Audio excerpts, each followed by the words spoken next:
તો ફાઇનલી તમે ભાઈ જોઈ લો મેળાનો માહોલ। તો ભાઈ મસ્ત મજાનું રમાપીનું ગીત વાગતું હતું, તો આપણે જતા રહ્યા રમાપીનું ગીત સાંભળવા માટે।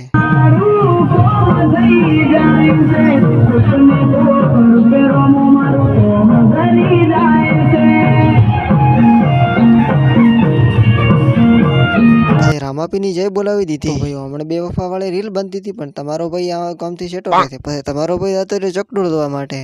આ ચકડોળ માંથી હેસકો તૂટે તો ચેવા ટોટિયા ભાગે એવા વિચાર કરતો કરતો તમારો ભાઈ આવી જતો બારે। આપણે તો મેળામાં હતા, પણ આર્મી વાળા મેળો જોવા માટે આવી જતો।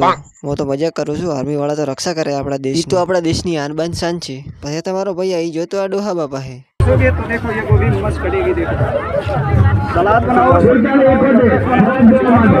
આ ડોહુબા સબ્જી કટિંગ કરવાની મશીનો વેચતા હતા। તમારા ભાઈને ખોમો લાગતો તો તડકો, તમારા ભાઈએ લઈ લીધા ચશ્મા। બાકી લાગો શું હીરો જેવો।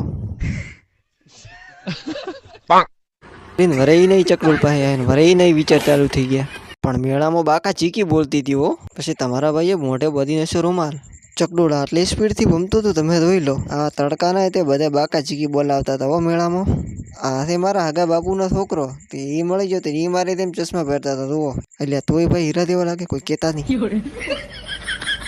હારું અહીંથી તૂટે તો ઘર ભેગું થાને ભાઈ।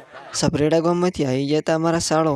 પછી એમને આપણે મળી લીધું। પછી મેં પૂછ્યું કોણ કોણ આ? એ તો કે અમારા પરિવાર હંગા થયા હતા। તો તમારા બનુને ટોટિયાને ભગાવો। પછી તમારો ભાઈ રખડતો ફાટકતો પછી થઈ ગયો તમારો ભાઈ ઘર તરફ રવાના। ભાઈને મળી ગઈ હતી બસ। મિની બ્લોગ ને અહીંયા એડ આપી દઈએ, તો તમારા ભાઈને લાઈક ફોલો શેર કોમેન્ટ કરી નાખજો। તો મળો આપણે નવા બ્લોગ ની અંદર। ત્યાં સુધી જય માતાજી, જય દ્વારકાધીશ।